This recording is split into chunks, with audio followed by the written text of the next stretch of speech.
Hi guys, and welcome to this short video which will walk you through worked example 9.3, evaluating the impact of uncorrected misstatements. My name is Mary and I'm one of your module leaders. A common exam question is evaluating uncorrected misstatements, which plays a crucial part of any audit and will ultimately determine the type of audit opinion being issued. In this video, we'll step you through the process the auditor should go through in arriving at the appropriate conclusion. If you haven't already done so, please ensure you've read and understood the scenario in advance of watching this video. Otherwise, let's get started. Let's firstly quickly summarise who the main parties are in this scenario. Juicy Bird is the client, a listed poultry manufacturer. HB are the auditors, Alex is the audit senior, and Jenny is the audit manager. You're also told that based on HB's audit guidelines, overall materiality was derived at 10% of net profit before tax, resulting in $267,000 for the 31 March 20X3 Juicy Bird audit.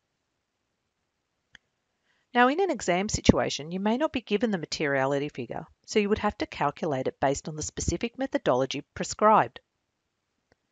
Although the overall materiality of $267,000 was provided to you in this worked example, you can see how it was calculated from the 31 March 20X3 year-end financial statements extract that was provided to you in the background information.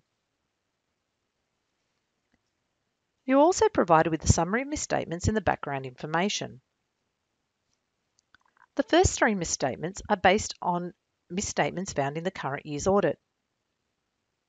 The next misstatement is based on a misstatement found in the prior year audit. Now, before we go any further, I think it really helps to look at what is the required here for this question. If we know the task, we can keep that at the front of our mind while we go through the background information. This is also a useful exam technique. So let's take a look at what the task is here. Jenny has asked Alex to determine whether the misstatements are material from a quantitative perspective by completing the summary of misstatements and recording his conclusion for review by herself and the audit partner. I've highlighted the key points we need to focus on to be able to answer this question. In this worked example, you have been provided with the summary of misstatements. We're now going to take a moment to get an understanding of each of the misstatements that were found during the audit.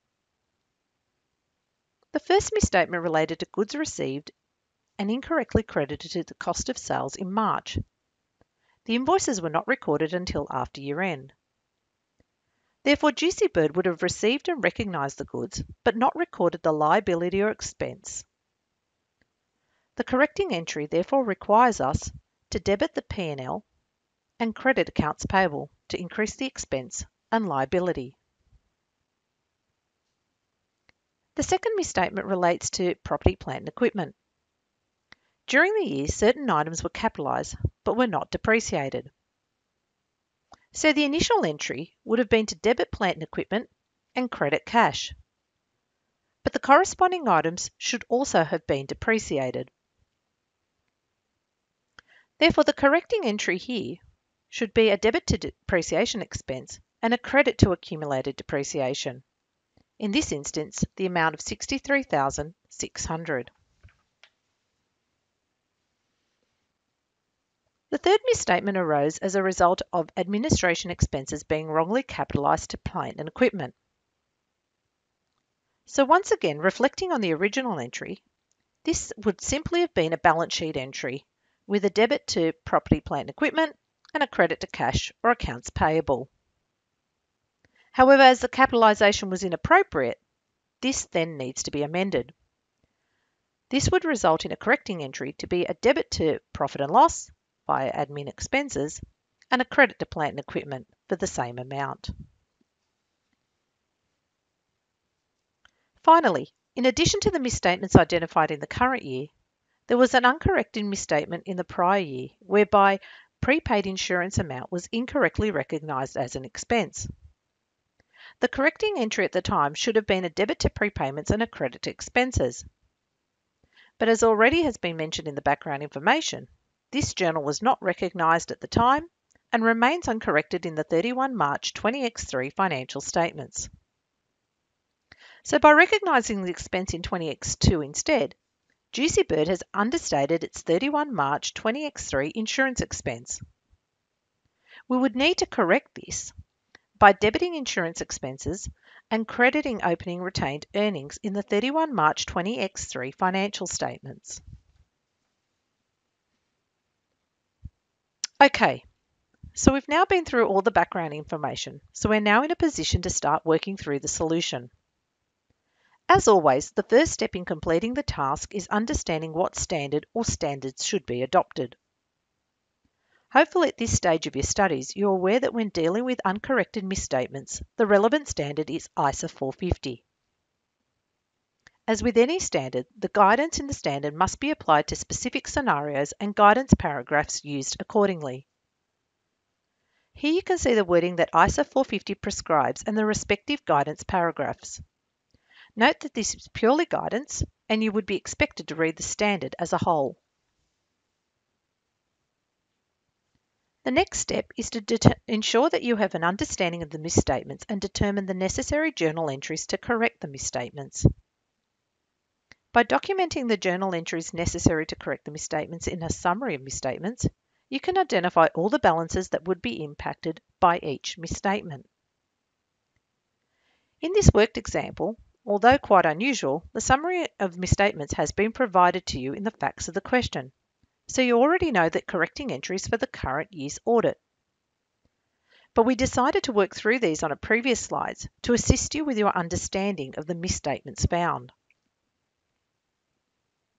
You also needed to determine the impact of the prior year uncorrected misstatement on the 31 March 2003 financial statements.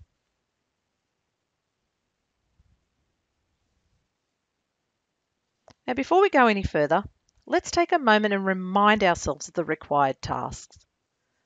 So we need to determine the misstatements that are material by completing the summary of misstatements and recording a conclusion. Therefore, the summary of misstatements for the 31 March 20X3 audit would be as follows. This is a common way of presenting the summary of misstatements, with each entry being posted against either the profit and loss account or balance sheet. This summary is what would commonly be presented to management and or those charged with governance. So now that we've completed the summary of misstatements, we now need to determine whether the misstatements are material. As you know, in the Juicy Bird audit, the overall materiality was set at $267,000. So now let's take a look at each misstatement against this amount.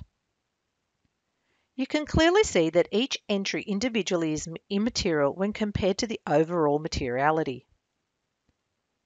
Remember, before we can conclude, we need to consider misstatements individually and in aggregate. So our final step is to look at misstatements in aggregate. So by looking at the summary of misstatements, we look at the total impact upon net profit before tax. You can see that the accumulated impact upon net profit before tax is $322,050. Given our overall materiality level is $267,000, this means that our misstatements are material from a quantitative perspective.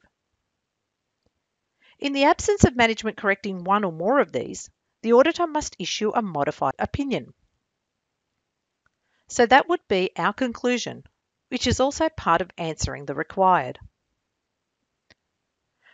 Your further studies of the CSG will shortly cover audit reports in depth and provide examples as to the exact type of audit opinion that would be issued when material misstatements arise.